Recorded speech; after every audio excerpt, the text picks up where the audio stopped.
As part of our celebration of 70 years, welcome back for a special episode.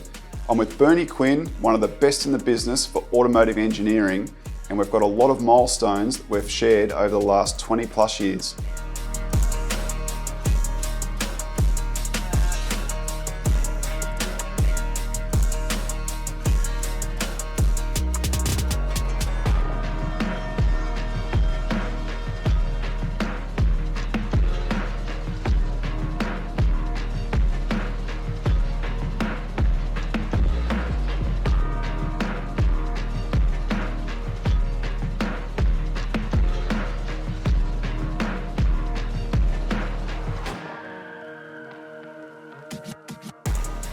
Bernie, it's wonderful to catch up at Premcar. We've known each other for the best part of 15 years or more. And had some projects and become great friends, but I'm so grateful to sit down and firstly hear about your journey with your career, because we've both got businesses that are automotive focused, engineering focused and manufacturing, which we're going to talk about. But growing up, how did your passion for cars start? It's a good question because I get asked about this a fair bit.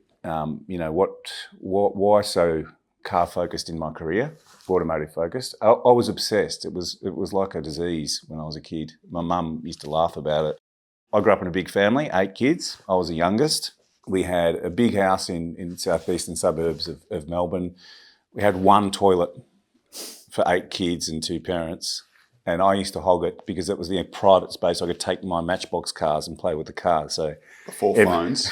Before phones, So Mum reckons she used to walk past the toilet and hear me making car noises and knew what I was doing in the car, in the toilet. But anyway, I've always been obsessed with it. I think that's important to have that passion because, as you know, running a business, it's not all great. There's some really difficult times you've got to get through. So if you've got that passion, it actually provides the motivation and the drive to keep going through those really hard times. Yeah. And did you start out modifying push bikes and things like that, like I did? I had a BMX and it got pulled apart and painted and new brakes and new wheels. All of that. Dodgy paint jobs. Remote control cars, and this is, I'm talking in the 70s, mid to late 70s. I reckon I had one of the first remote control cars. Model cars as well, Formula One model cars, everything. If it had 4 wheels, I was into it. So fast forward, high school, then the decision was to pursue engineering? I took the hard road. I guess I was a battler in terms of I'd never got really high marks. I wasn't a stupid kid, but I was bloody lazy and distracted, easily distracted. So I didn't do that well in HSC or VCE, it's called now. But I passed. But then I went and worked for the Gas and Fuel Corporation, which no longer exists, and then did some maths at night to try and get my maths levels up so I could get into an engineering course. Did an associate diploma of engineering and then did okay and then did a degree. And so I did take the really hard road. It wasn't a straight, normal transition into the university and career. And at what point did the automotive employment sort of kick off as far as? Straight away, My first job out of uni was at Toyota. I was a production engineer. It was a really good grounding for me in that it gave me an insight into the discipline of the manufacturing side and the production side of the business. But from an engagement point of view, I was bored, really bored. I had this vision that I was going to walk in and do a XR6 version of the Camry, and what I found was a very, very conservative organisation with very little autonomy here. Every Australian executive had a Japanese executive sitting in the office next to them or in the same office. So there was very little autonomy, not enough for me. So I did that for a few years and then I went and... But Toyota would have been fantastic to learn that Japanese discipline around 100%. Process control, 100%. Engineering. Which is reflected in the manufacturing facility here, to be honest. Because I was quite bored there, I left. They thought I had a good career in front of me, so they were a bit shocked, but I just had to get out of that environment and into something that was much more dynamic and gave me more, really stoked the fire that I had inside me. So I ended up at the Ford Production Engineering Office in Geelong. I was working for a company called Dana, who were doing the front and rear suspension modules for Ford Territory. I started as a chassis engineer and then worked my way up and owned both the front and rear suspension modules for Territory. That was completely the opposite. Like, talk about getting thrown into the deep end, you know. From one end to the other. Oh, it was completely different. Toyota, very little responsibility, lots of oversight, lots of micromanagement. Into Ford, go for it. You own all this stuff, make sure it's ready by job one. You know, it was just a really intense environment, which also was very good grounding for me. Oh, the best way to learn. Correct. And adapt. Yeah, totally. And I loved it. I'd be there all day. I'd come home and I'd continue to work at night, much to my wife's disappointment. But it's that passion that really drove me. I wanted to do a good job. So tell me, you're a Ford guy. Yeah. Did the Ford passion come through the family, or was it once you started working at Ford? It came through the family. So my family, like I said, I was one of 8 kids. Not heaps of money in our family. Dad worked his bum off to support the family and send us all to good schools. He's very disappointed in my VCE marks, but that's a different story. But so we always had the bog stock Falcon 500 station wagon, white with a brown vinyl interior. But my uncle, my dad's brother, he was like a bit of a god to me. He drove an XYGT. He was your big bicep, tight t-shirt, mutton chops, you know, heavy drinker, heavy smoker, bit of a rock star of a guy, and a larrikin.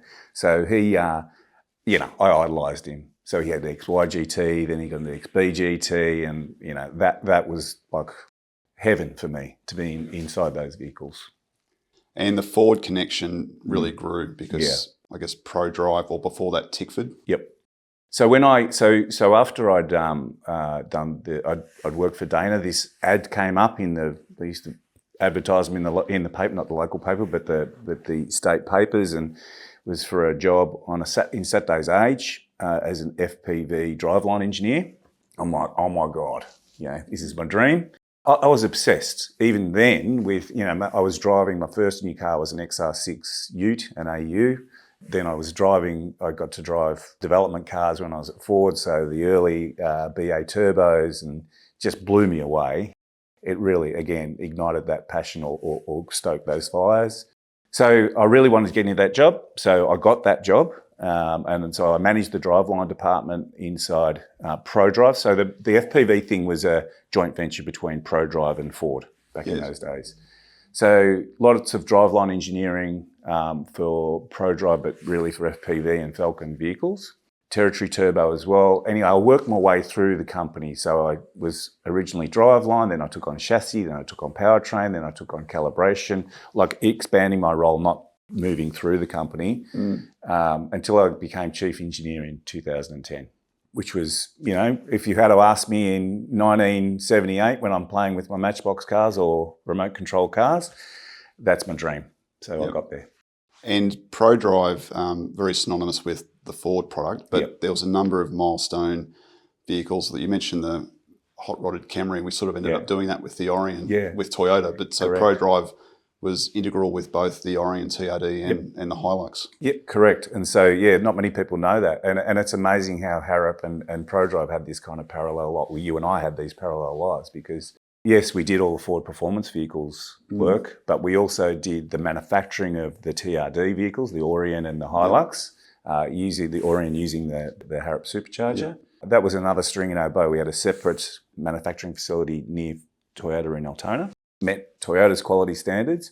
Again, really good grounding, really good learning experience for not just me, but the whole team. That business was just remarkably successful through all those years. Our main competitor, of course, was HSV and Walkinshaw. And again, we've still got these parallel lives going because they've transitioned into something different now. We've transitioned into something different now, as you have. Correct.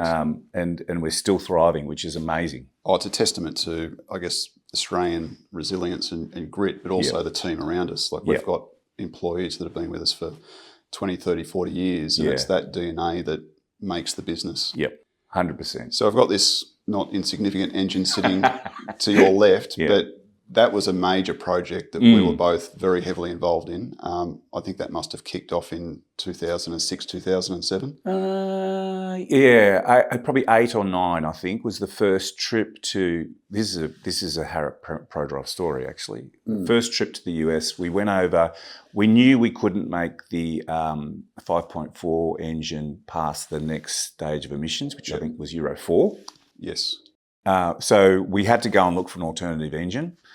We went over to the States, met with the V-engine guys, found out they were developing this Coyote V8 for the Mustang. But when we did the simulation of what that engine would perform like in a heavy Falcon body, we just were going to have sand kicked in our face by the LS in the Commodore. So we started thinking about power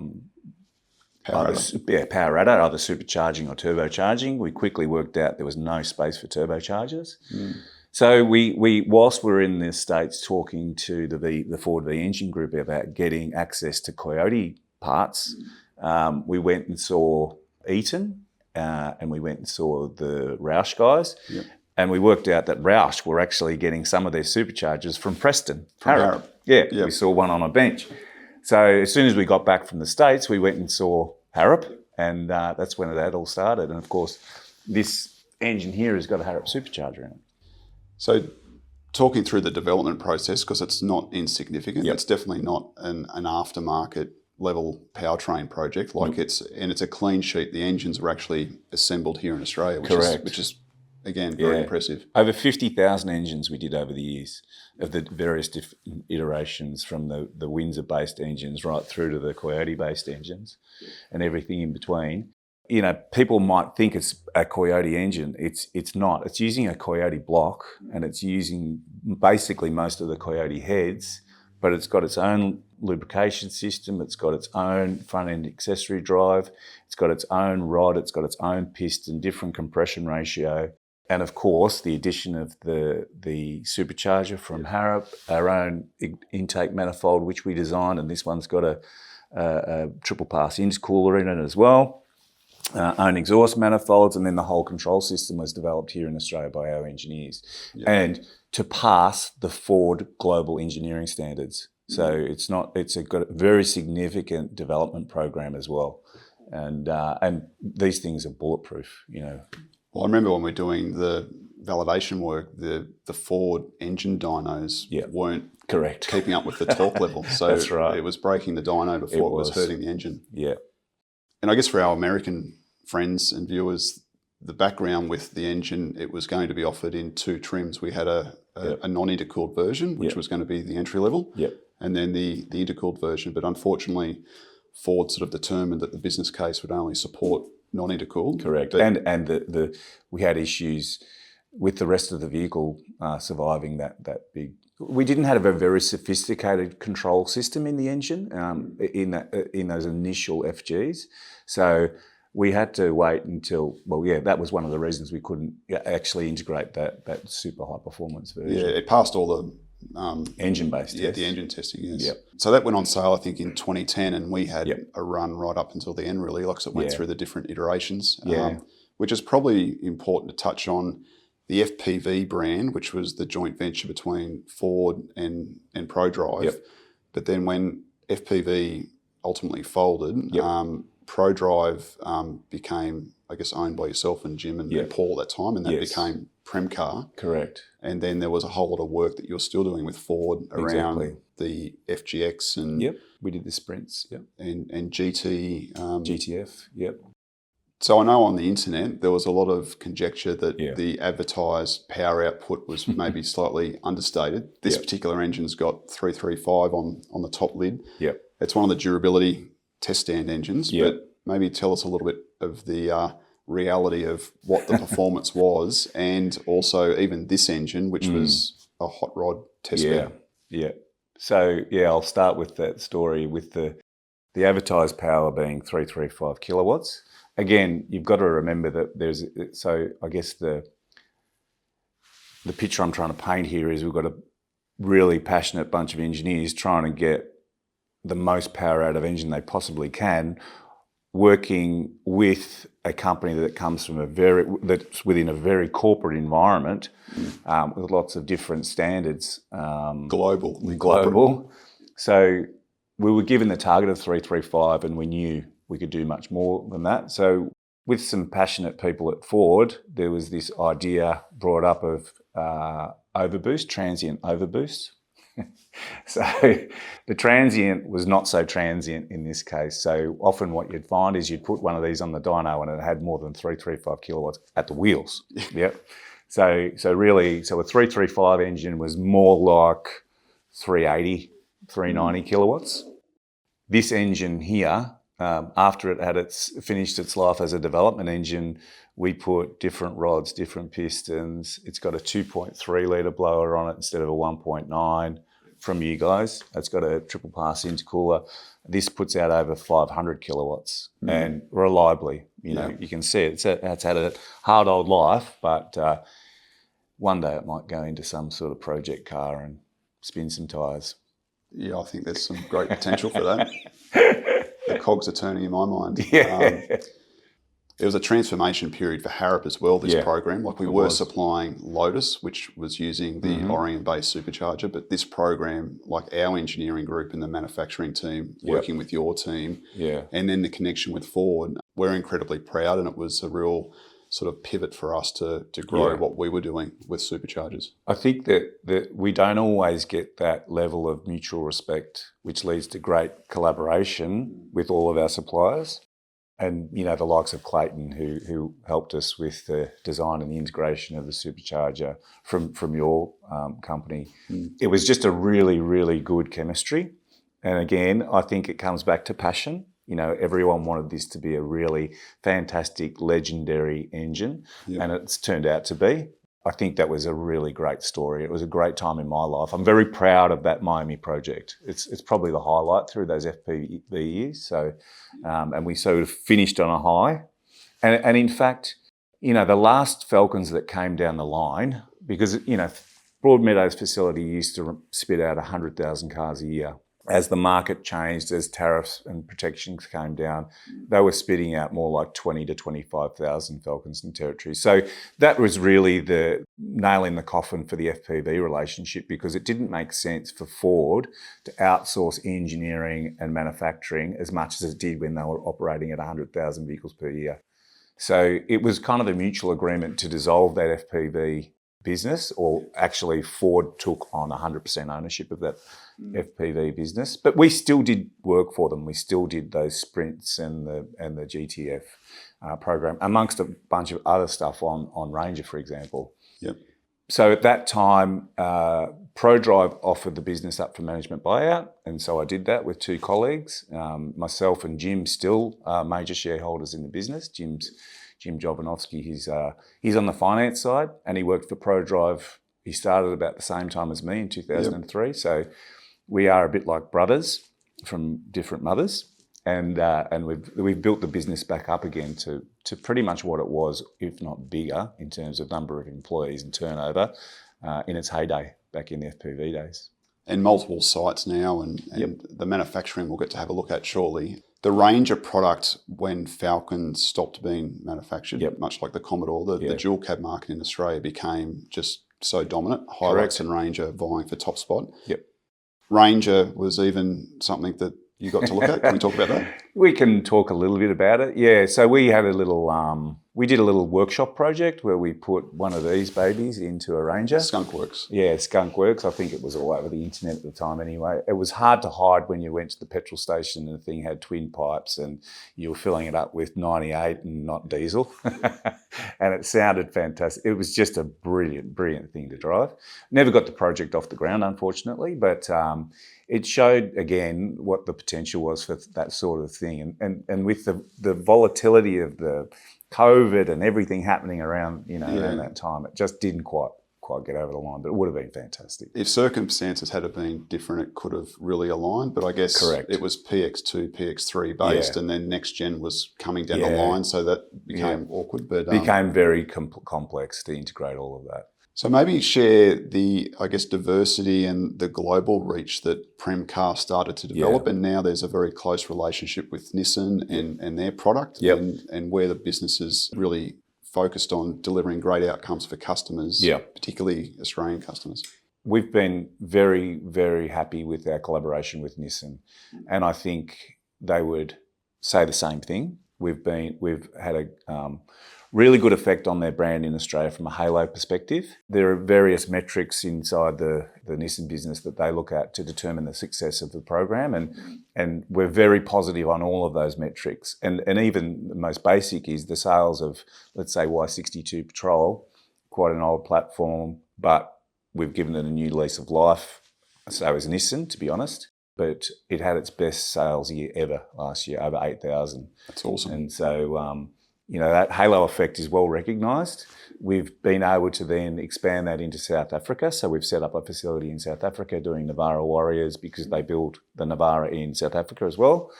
Without going into anything that's confidential, we're really looking at spreading that concept around into other markets as well.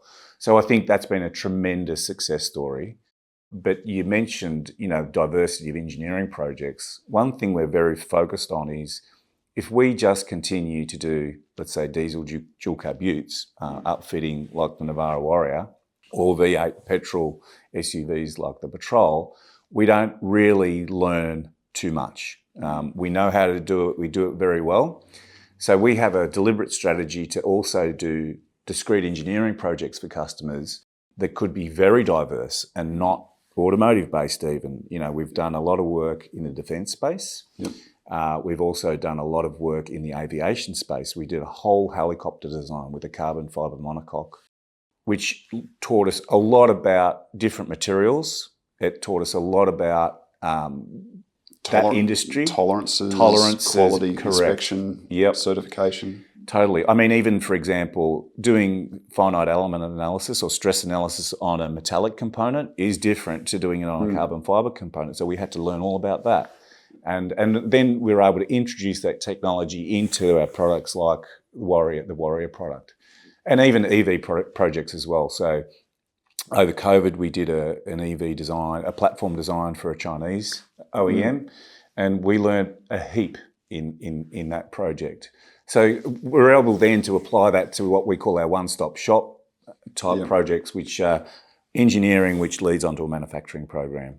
Yeah, I think what the market or the people that follow the brand see is really the tip of the iceberg, and there's all this diverse activity that happens behind the scenes. I know the helicopter project was top secret, just incredible and top secret. But, we talk about EVs. I think we were working on. Remember, Ford had the concept for the Territory to have the module like that. Must have been 15 years ago. Yeah, that was 2010, I think, and you guys did the transfer case and the diff. Yeah, that was one of the. So we did for the audience, we did a Territory conversion way back in those days for a battery electric version of the Territory with a motor in the rear where the spare wheel would have been. And another collaboration with Harrop. And while we love high performance, not everything is high performance. And our engineers obviously learn a huge amount by doing these, really unusual projects, like customers that have got a special need. And often the volume's not hundreds of thousands a year. So our businesses, are able to support that. And that's almost our sweet spot. Correct. Compared to large scale. So a tailored solution depending on markets, and I guess what you're doing in South Africa, being able to roll that out for other regions is incredible. It's a compelling offering because being a smaller organisation outside of a corporation, you have flexibility and agility, and if you overlay that with the passion to get the job done really well, you've got a very compelling offering because the market is more volatile in terms of competitiveness with new entrants, with technology changing than it's ever been, certainly in my career. So having an option or an offering that can adapt very quickly and bring something to market to react to the changes in the market is a very compelling offering for OEMs because they really struggle to do that in the corporate environment. So having the likes of Harrop and Premcar available to meet those changing needs very quickly with an agile and cheap, inexpensive approach, it's a fantastic thing to be able to offer. The transition from Ford being a manufacturer to, the Nissan product, the Navara, it's a great product, but it didn't compete really well with its standard offering. Yeah. But the Warrior, was it 2019 that was first introduced? Yeah. Like that gave Nissan a product that was more suited, more desirable for the Australian customer, and really was that stepping stone for these further projects. So when you launch a halo product like the Warrior product, there is a metric that is calculated or procured by Nissan, which talks about the effect of a halo product on a brand and what that will mean for future sales. So we really did well in that metric when we introduced Warrior. It's basically a measure of the halo effect. And what it does effectively, it lifts the what's called the model mix. So instead of someone buying an SL Navara, they'll go for an STX or a Pro 4X. Yeah. So not only do you sell more cars in terms of the halo product, the Pro 4X Warrior, but you sell more of your higher grade as well. Because literally it means someone comes into the dealership to buy a Pro 4X Warrior, they haven't quite got the 72 grand or whatever they are, so they'll buy the one they can afford, the next one down. We're both very passionate about engineering, and importantly, manufacturing is such an important skill to maintain in this country, and we invest heavily in both of our businesses with that. I think there's many angles and many reasons why that is so important to maintain this manufacturing capability. Your organisation is just benchmark for manufacturing. I like to think ours is too.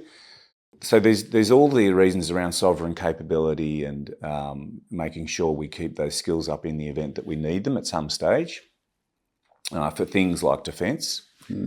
But really, the other one that's less talked about is the fact that I spoke a little bit about the excitement I felt when I first walked into Ford and even Toyota to be in that manufacturing environment. Now, people like me and you who are passionate about cars and car industry, they just don't have that option of walking into a full manufacturing production line like we had with Ford and GM and Toyota. So I have a personal interest in finding a home for that passion that exists out there still, to be able to give people jobs in a manufacturing environment, in an engineering environment that was critical to my career satisfaction. So we're really proud that we can actually still offer that, and I'm sure you are too. That's right. And in fact, I want to grow it. I see, we're doing around 5,000 or 6,000 cars a year at the moment. I want to do 30,000, and I want to do 40,000. And there is actually a way to do it. And some of the viewers might be watching and listening thinking, that could never happen. But if you think outside of what transport needs are going to be over the next 5, 10 or 15 years, and what's the most appropriate and economical and efficient way to solve those transport solutions, we could absolutely be manufacturing here in Australia. Totally. There's a reinvestment that's going to be required. But I think it wouldn't look like it did when we had the big global manufacturers. Correct. But we can be specialty brands that provide those tailored solutions. Absolutely. I'm 100% aligned with that. If you think about it just in the context of the mining industry in Australia, there's 20,000 dual cab utes in the Pilbara. None of those dual cab utes come out of the factory with the specification that the mining industry needs. So if there was a custom designed, it could come in the form of a lot of CKD parts initially to cut down on the initial capital expenditure, which is a barrier. If you could create a product that's perfectly suited to that, you've got a captive market of 20,000. That's right. So, and that's only one story. We will probably talk about it a bit more when we go and look at the products online, but Australian customers have a very specific usage cycle, which is very broad, which needs a lot of capability. Dual cab ute, you can have a ton in the back of the car and it's got to ride and be safe and ride comfortably. You got to take a ton out and it's still got to ride and be safe and be comfortable. It's a massive bandwidth of usage. It's got a tow. Yeah, it's got a tow. It's got to, it's got to be driven by everyone. You've got to be able to park it at the supermarket. And don't get me started on Victoria's roads. And deal with some not so good roads. Yeah. I think there is a unique set of conditions we've got to design to. There is all the capabilities still here, remembering that Ranger and Everest, best in class at the moment, were designed and developed in Australia. So the capability's there, the history's there. We've got to do it soon, otherwise that manufacturing capability will diminish. It'll dwindle, yeah. So we've got to keep it alive, which we're doing. Yep. But I want to grow it. I want to grow it. And the problems we solve for the Australian market, they're in other global markets. Like we're both now exporters, which we're incredibly proud of. Yep. And that's great for the economy. It's great for employment outcomes, and it's our know-how that's at a global standard. Yeah. Whenever we bring an international executive into Premcar and take them for a drive on local roads, and they see everything, within an hour's drive, we've got gravel roads, freeways, second-class suburban roads, speed humps. We've got a winding road up at Eden Park that's like a racetrack, but it's not a racetrack. Super narrow roads. Super narrow, yeah. Coarse bitumen, smooth bitumen. Then there's a four-wheel drive track out at Mount Disappointment that we take them on, and they just can't believe the breadth of capability that we have to cater the vehicle to. Yeah. So it is a unique environment that needs a unique solution, and we can provide it. Well, I'm excited to go and look at the manufacturing with you. Yep. But I know the Miami project had a last edition vehicle that holds a special place in Premcar's heart. Yep. Tell us a little bit about the Holy Grail. Yeah, for me, it was unfinished business. We'll go and have a look at the car, but this engine's been out. You've seen it outside the car. We're going to see it in its natural environment in a Falcon body shell. But that really was a passion project for us. I felt like we never got the full potential out of the Miami engine when it was in the Falcon and FPV products. So we decided to scratch that itch and do it ourselves. And some lucky customers got a car.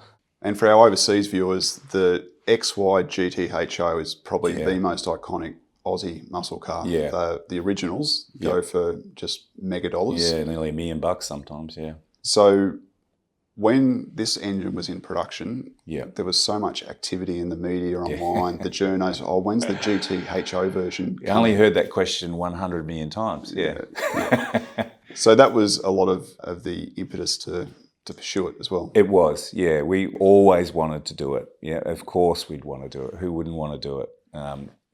So really, once we'd finished the production run or Ford had finished production run of the Falcon, we took it upon ourselves to build what we considered to be a credible successor to the XY GTHO Phase 3. And hence we called it the Holy Grail. We upset some people at Ford, but we recovered those relationships. We basically thought, well, if a modern day GTHO was going to exist, what would it look like? And what would it need? And what would it need? So, 483 kilowatts, 780, I think, Newton meters. Yep. That's what we got out of the engine in this iteration. It's just an absolute beautiful car to drive because it's tractable. It's an OEM quality product to drive. It was on Cup 2 tyres. It had some unique suspension components and coilovers and just a beautiful car to drive. I've got one. I love it. I drive it quite often and I'm really proud that we were able to do it. Let's go and have a look. Let's go and have a look. Well, here it is, what we would consider the best of the best for a modern Falcon. It is, yeah. So this is a Holy Grail. It's just a beast of a car to drive. It's a manual version too, which is, I think, the best version of the Holy Grail. It's an absolute tyre shredder. So FG, what model year would this be? This is a 2011. Okay. So it's got the different headlights, FG Mark II. It's had a decent life. It's done 80,000 Ks. It's done a couple of Targas. It's absolutely brilliant on Targa because the suspension is still compliant. We ran it on Cup 2s in Targa and it was just like so much fun. Perfectly suited to those types of roads, actually. And so, it's got the full Holy Grail package on the engine and the suspension, the forged wheels. I think we're still running Cup 2s on it now, or are they PS? Oh no, these are PS4s. More of an all-weather solution. Correct, yeah. So we saw the engine out in the foyer there on the engine stand. This is the engine in its natural environment. So it looks very OE, yeah. It's a bit dirty, but like I said, this car has had... It's a driver. It's a driver. Obviously, it's the Miami-based engine. It's triple intercooled. It's got the unique map, got the unique front-end accessory drive, unique power steering, pump, revs to 7,000 RPM, 483 kilowatts. All tractable too.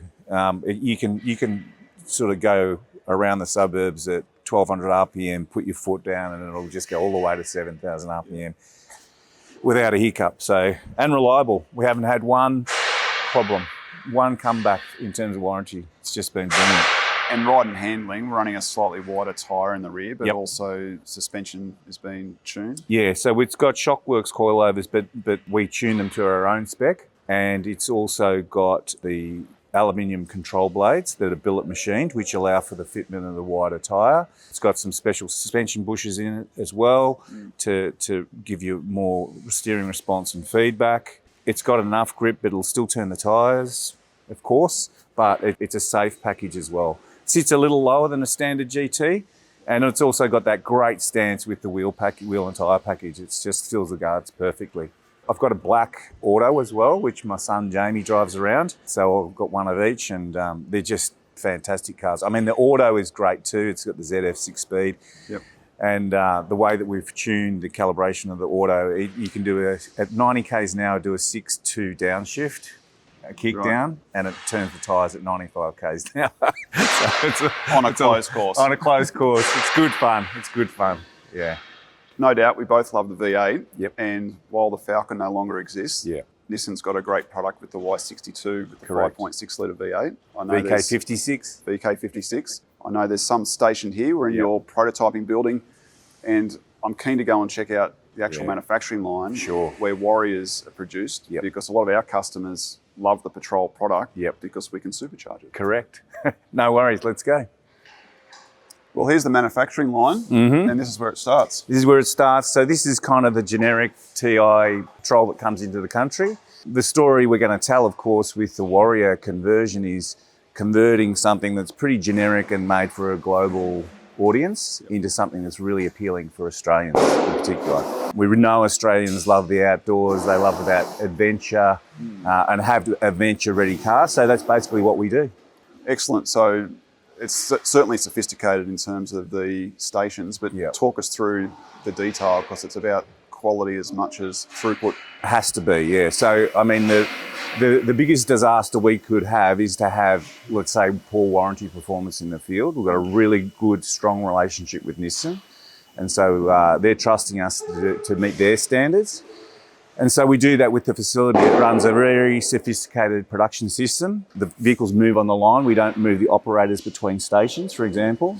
We're ISO accredited. We're an official Nissan converter, so we meet all their standards as well. It's basically OEM. It meets OEM standards. It's really to the standard that the Japanese have at the factory where the vehicles originally manufactured. 100%. And every time we get executives come over from Japan to see the facility, they're almost universally blown away by the standards. You know, they're probably expecting some sort of garage or workshop, and what they see is a very sophisticated production line. Oh, it's an absolute credit to the whole Premcar team and everything that goes into it. So let's take a look at the stages. Okay. Sure. So this car's ready. It's already had a little bit of work done to it in terms of getting it ready for production. So we remove some of the parts that get repainted or covered in Alcantara. Then we go into station 1. So that's been through station 0. We're in station 1 here, where the operator is getting the car wiring harness fitted into the car to operate the bimodal exhaust valve. So the bimodal exhaust valve, of course, it has its own ECU, which we developed, and it's made here in Australia by Lumens, this little box. That takes signals from the CAN in the car, throttle position, vehicle speed, engine speed, transmission gear, and then converts that into a algorithm for the bimodal valve to open and close the side. Depending on the condition. Correct. Then we move forward in the car. Oh, you'll also notice that we're not doing things like swapping sockets on torque wrenches. We have one tool for one job. Yep. And that means that we can make sure we do those bolts and critical fasteners up exactly right every time. We start to build the car up in terms of suspension and wheels and tyres here. So we've fitted the rear springs and the front springs. This vehicle has hydraulic body motion control. So what that means is instead of anti-roll bars, it actually has a hydraulic system which distributes hydraulic fluid from corner to corner and diagonally across the car via an accumulator. It means you can have maximum wheel travel off-road at low speed, but the vehicle really holds up on the road in corners. So it's a brilliant system. It's a really good system. We retune it. We lift the vehicle, of course, give it a wider track, and we retune the suspension completely, the HBMC system. So the lift's about 2 inches, is it? Yeah, correct. Yep. And the track's widened by, I think, 40 mil, which means we've got to put flares on. Of course, it's got a unique wheel developed by us and tooled up by us and validated by us. I mean, the manufacturing's one story, but the validation is a whole other story as well.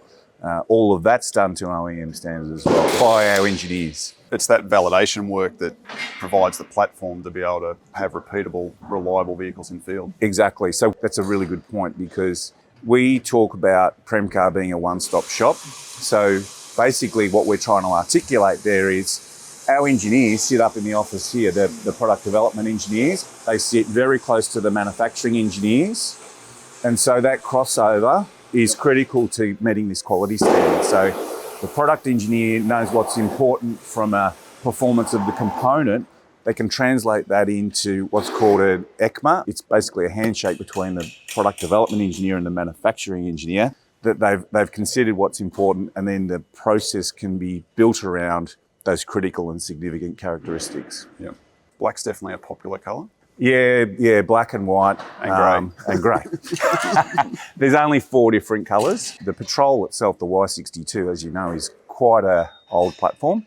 It's been around since 2013, I think. Yes. Last year, it had its best ever sales. We do about 25 to 30% of the volume.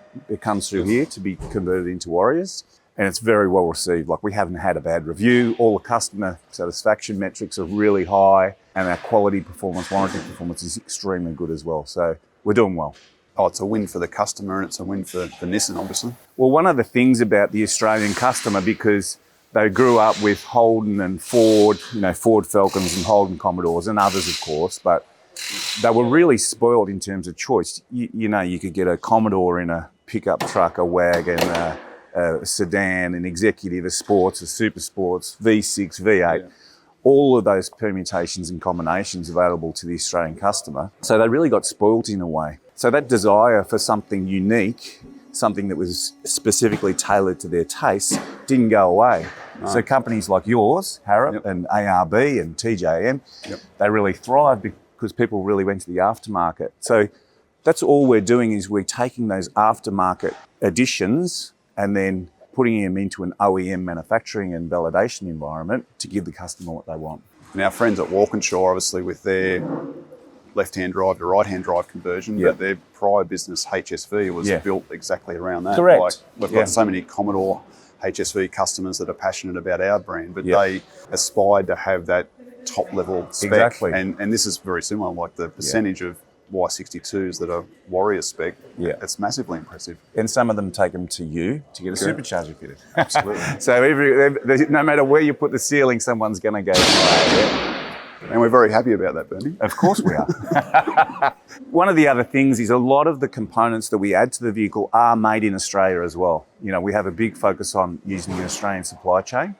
Things like bash plates, springs, a lot of the parts in the HBMC system we've had tooled up locally, as well as the flares and the injection molded plastic parts. So we're really happy we're keeping the supply chain alive as well.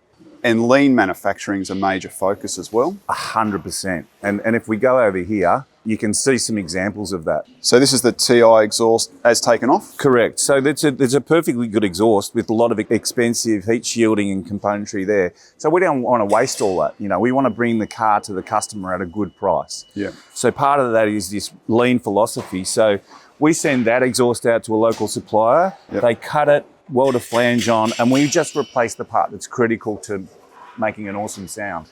And of course, it's got the outlet for the side pipe here.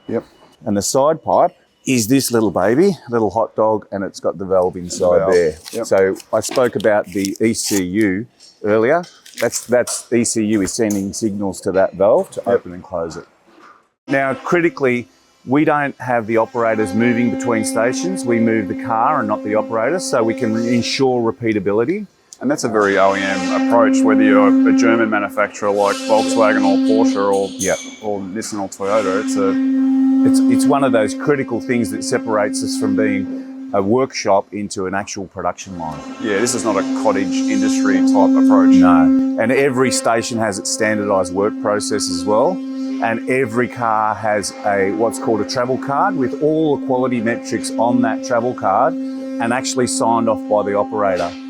And we even have really big focus on traceability. So, for example, every suspension damper unit has a barcode on it. That barcode is linked to the VIN of the car. So we do have a quality problem.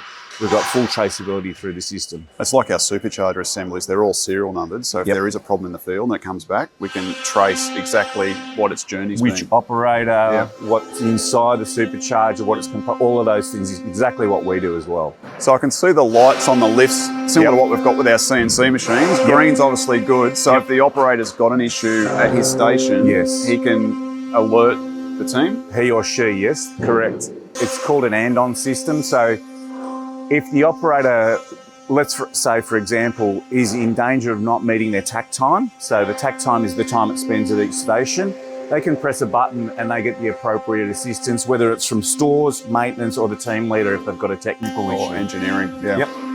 All of that really results in, our warranty performance, which is fantastic. Really, really good warranty performance. Some of the things we do in the philosophy of lean is we've got a 3D printer on site, which we print a lot of the tooling for the car, jigs and fixtures, is actually 3D printed. So we're not spending a fortune on tooling either. It's all fit for purpose and perfectly suited to that lean philosophy, and the quality is fantastic.